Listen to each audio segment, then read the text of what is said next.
किती लोक ओळखतात? जी नाही ओळखत त्यांनी गुगल करा. गुगल केल्यानंतर माझ्या नावाच्या बाजूला टॅग्स येतात. Sai Tamhankar husband, Sai Tamhankar boyfriend,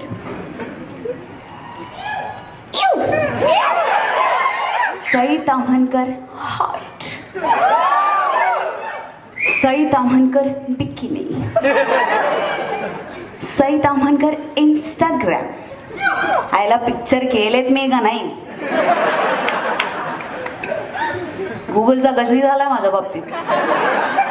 by the way गजनीमध्ये मी होते.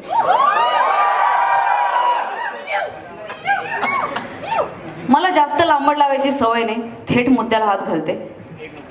गर्लफ्रेंड तर पाहिजे ना यार, गर्लफ्रेंड तर पाहिजे ना. तुम्हाला 2-2 दिसताय. काका कॉलेजमध्ये काय टप्पा होतात वाटतं तुम्ही, मज्जा केलेली दिसते खूप. काही असो, गर्लफ्रेंड पाहिजे. इथे किती लोक रिलेशनशिप मध्ये आहेत त्यांनी आवाज करा. किती लोक रिलेशनशिप मध्ये नाहीत त्यांनी आवाज करा. किती लोक फक्त पावसाळा आहे म्हणून रिलेशनशिप मध्ये आहेत त्यांनी आवाज करा. ओळखलं होतं मी. गारठ्यात थोडी ऊब मिळाली की बरं असतं.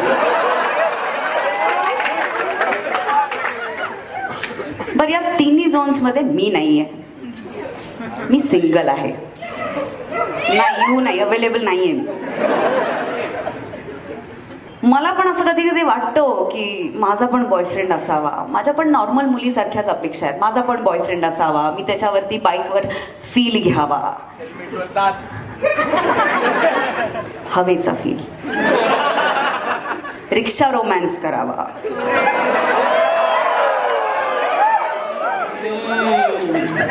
आठवणी जाग्या झाल्या वाटतं. हॅशटॅग फॉलो मी सारखा फोटो काढावा. पण असं काहीही घडत नाही. कशासाठी हवा असतो बॉयफ्रेंड? विश्वासाने खांद्यावर डोकं ठेवायला? सुख दुःख शेअर करायला? जेवलीस का बबडी विचारायला? घेवाण घेवाण करायला? अजिबात नाही. अहो, मी विचारांची देवाणघेवाण म्हणते. बरं, बॉयफ्रेंड कशाला वगैरे सगळं ठीक आहे. मला होते बॉयफ्रेंड्स. माझा एक बॉयफ्रेंड ट्रेकर होता. आज फोन केला की अल्प्स मध्ये, उद्या फोन केला कळसूबाई, परवा फोन केला एव्हरेस्ट.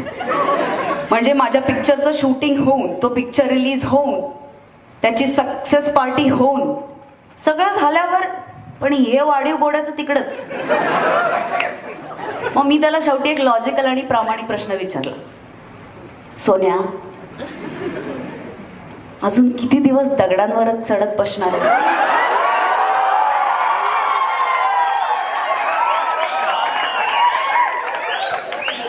माझा एक बॉयफ्रेंड होता, तो पैलवान होता. म्हणजे बॉडी धिप्पाड, प्रोफेशनल पैलवान. 6 फूट 2 इंच, 6 पॅक्स, रितसर लंगोट घालून तालमीला जायचा. ऑरेंज कलरचा लंगोट अजून आठवतो. आमच्या फार गाठीबिठी व्हायच्या नाहीत, कारण आखाड्यात मुलींना अलाउड नसतं. मला आठवतंय आमची पहिली भेट आखाड्याच्या बाहेरच झाली होती. ते आमच्याकडे जय भवानी नावाचा किराणा माल आहे, तिकडे मी, किराणामालाचं दुकान आहे, तिकडे मी काहीतरी घ्यायला गेले होते. आणि हा याच्या मित्राशी बोलत येत होता. कसला डाव टाकलाय, कसला डाव टाकलाय. मला वाटलं माझ्याबद्दल बोलतो. आणि आम्ही जेव्हा जेव्हा बोलायचो ना, त्याचे मित्र यायचे मध्ये मध्ये त्याच्याशी बोलायला. आणि तो माझी ओळख करून द्यायचा. हा माझा लंगोटी यार, हा पण माझा लंगोटी यार, हाही माझा लंगोटी. म्हणलं हो बाळ, तू पहिलवान आहेस, तुझे सगळे लंगोटी यार असणार. आमचे फोन कॉन्व्हर्सेशन्स पण खूप इंटरेस्टिंग असायचे. मी त्याला फोन करायचे, हाय हॅलो, तिकडून आवायचा, कुठं आहेस? मी विचारायचे तू कुठे आहेस? इथं जाय की चौकात, खोलीवर चालू आहे आता, तू काय करायलेस? म्हणजे माझा खूप सगळा वेळ गिच्चा, लंगोट, एकेरीपट, दुहेरीपट, माती हे ऐकण्यातच गेला. काही घडलं नाही पुढे. पण आपण म्हणतो की मुलं या कारणांमुळे सिंगल असतात. पण टाळी कधी एका हाताने वाजते का हो? सांगा मला. तुम्ही आता टाळ्या वाजवल्या की नाही? मी आल्यावर वाजली का एका हाताने टाळी? नाही की नाही? पोरी पण काही कमी नसतात. म्हणजे फेमिनिझम वगैरे सगळं ठीक आहे, पण जे आता आहे ते आहे. म्हणजे बॉयफ्रेंडला फोन करायचा, पहिला प्रश्न विचारायचा, कुठेस?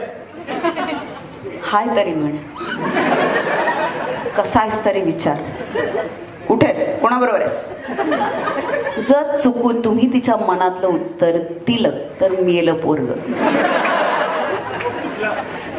अजून एक असतं, तुम्हाला काही सांगतच नाही. ते पोरग बिचारं सगळं सांगत असतंय. हो, आज काय जेवलो, कुठली भाजी खाल्ली, किती ग्रॅम भाजी खाल्ली, किती वेळा.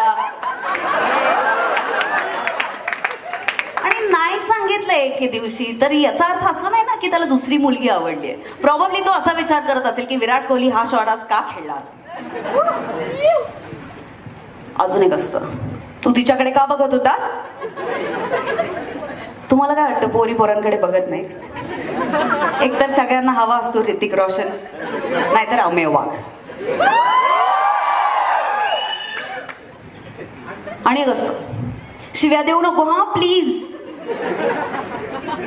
तुम्हाला काय वाटतं पोरी पोरी जेव्हा एकत्र येतात तेव्हा अशी मस्त पिलो फाईट होतीये, छान स्लो मोशन मध्ये, छान पिसं उडतायत,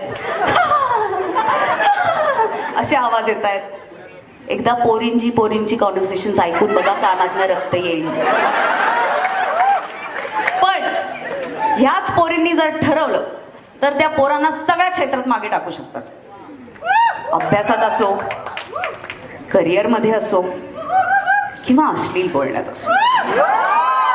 अश्लीलतेकडे मी जात नाही, कारण मी सगळं मागं टाकून आता एक उत्तम गर्लफ्रेंड बनलेली आहे.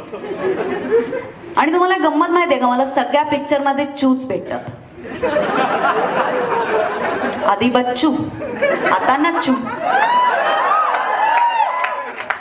नच्चूची आणि माझी लव्ह स्टोरी येते 26 जुलैला, ती तुम्ही जाऊन नक्की बघा. Thank you guys, this was my time. I hope तुम्हाला माझा परफॉर्मन्स आवडला असेल, आणि नसेल आवडला तर माझ्या बाबाचं खरंच काही जात नाही. थँक्यू.